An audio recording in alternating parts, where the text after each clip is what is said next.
प्यारे बच्चों, आज हम क्लास 8th के सामाजिक विज्ञान के इतिहास पाठ 2 के कार्यपत्रक 14 का अध्ययन करेंगे, जिसके अंतर्गत आज का हमारा टॉपिक है सर्वोच्चता का दावा तथा विलय नीति।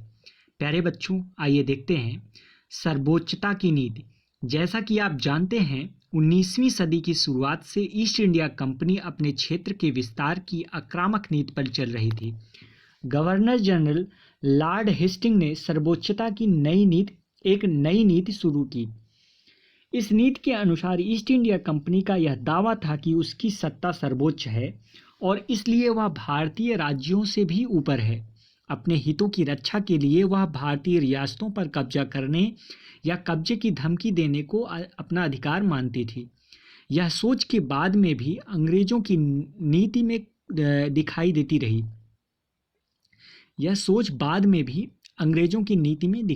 रही।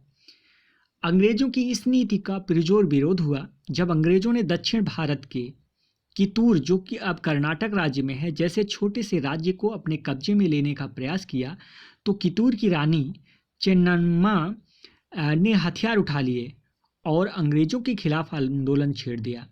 1824 ईस्वी में उन्हें गिरफ्तार किया गया और 1829 ईस्वी में जेल में ही उनकी मृत्यु हो गई।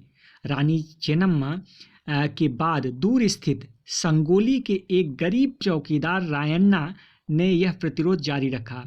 चौतरफा समर्थन और सहायता से उन्होंने बहुत सारे ब्रिटिश शिविरों और दस्तावेजों को नष्ट कर दिया था। आखिरकार उन्हें भी अंग्रेजों ने पकड़ कर 1830 ईस्वी में फांसी पर लटका दिया। प्रतिरोध के ऐसे कई दूसरे उदाहरण भी हैं।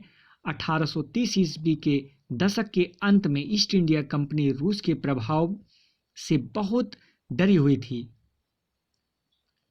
कंपनी को डर था कि कहीं रूस का प्रभाव पूरे एशिया में फैलकर उत्तर पश्चिम से भारत को भी अपनी चपेट में ना ले ले।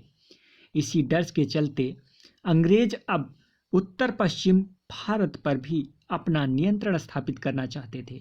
उन्होंने 1842 ईस्वी में अफगानिस्तान पर, 1843 ईस्वी में सिंध पर और 1849 ईस्वी में पंजाब पर शासन स्थापित कर लिया। प्यारे बच्चों, आइए अब विलय नीति देखते हैं। अधिग्रहण की आखिरी लहर 1848 से 1856 ईस्वी के बीच गवर्नर जनरल बने लॉर्ड डलहौजी के शासनकाल में चली। लॉर्ड डलहौजी ने एक नई नीति अपनाई जिसे विलय नीति का नाम दिया गया। यह सिद्धांत इस तर्क पर आधारित था कि अगर किसी शासक की मृत्यु हो जाती है और उसका कोई पुरुष वारिस नहीं है तो उसकी रियासत हड़प ली जाएगी, यानी कंपनी के भूभाग का हिस्सा बन जाएगी। इस सिद्धांत के आधार पर एक के बाद एक कई रियासतें सतारा 1848 ईस्वी में, संबलपुर 1850 ईस्वी में, उदयपुर 1852 ईस्वी में, नागपुर 1853 ईस्वी में और झांसी 1854 ईस्वी में अंग्रेजों के हाथ में चली गई। आखिरकार 1856 ईस्वी में कंपनी ने अवध को भी अपने नियंत्रण में ले लिया। इस बार अंग्रेजों ने एक नई तर्क दिया था। उन्होंने कहा कि वह अब अवध की जनता को नवाब के कुशासन से आज़ाद करने के लिए कर्तव्य से बंधे हुए हैं, इसलिए वे अवध पर कब्जा करने को मजबूर हैं। अपने प्रिय नवाब को जिस तरह से गद्दी से हटाया गया उसे देख करके लोगों में गुस्सा भड़क उठा और अवध के लोग भी 1857 के महान विद्रोह में शामिल हो गए। प्यारे बच्चों, इस प्रकार आज हमने क्लास 8th के कार्यपत्रक 14 का अध्ययन किया। आइए कुछ प्रश्नोत्तर हैं, उसको समझने का प्रयास करते हैं। प्यारे बच्चों, पहला प्रश्न है, सर्वोच्चता की नीति क्या थी? सर्वोच्चता की नीति किसके नेतृत्व में शुरू की गई? इसका आंसर हो जाएगा, इस नीति के तहत अंग्रेजों का दावा था कि उसकी सत्ता सर्वोच्च है और इसलिए वह भारतीय राज्यों से भी ऊपर है। इस नीति के तहत कई भारतीय राज्यों को अंग्रेजी साम्राज्य में मिलाया गया। इस नीति की शुरुआत लॉर्ड हेस्टिंग ने की थी। प्यारे बच्चों, इसमें लॉर्ड लिखा हुआ है, इसको ऊपर वाला र भी होना चाहिए था, लॉर्ड होना चाहिए था, बाय मिस्टेक है, इसको आप सही कर लीजिएगा। अगला क्वेश्चन है, विलय नीति का सिद्धांत क्या था? यह सिद्धांत अनैतिक क्यों था? विलय नीति के तहत, इसका आंसर हो जाएगा, विलय नीति के तहत अगर किसी शासक की मृत्यु हो जाती है और कोई पुरुष लड़का संतान नहीं होता तो उसका राज्य हड़प कर अंग्रेजी साम्राज्य में मिला लिया जाता था। यह सिद्धांत अनैतिक था क्योंकि केवल इस आधार पर अंग्रेजों का भी राज्य पर कोई अधिकार नहीं बनता। प्यारे बच्चों अगला क्वेश्चन है, सर्वोच्चता की नीति के तहत दक्षिण भारत के किस राज्य पर कब्जा करने का प्रयास किया गया और इसका क्या परिणाम हुआ। प्यारे बच्चों इसका आंसर होगा, सर्वोच्चता की नीति के तहत दक्षिण भारत के कित्तूर राज्य पर कब्जा करने का प्रयास किया गया। इसके परिणाम स्वरूप रानी चेन्नम्मा ने हथियार उठा करके अंग्रेजों के खिलाफ आंदोलन छेड़ दिया।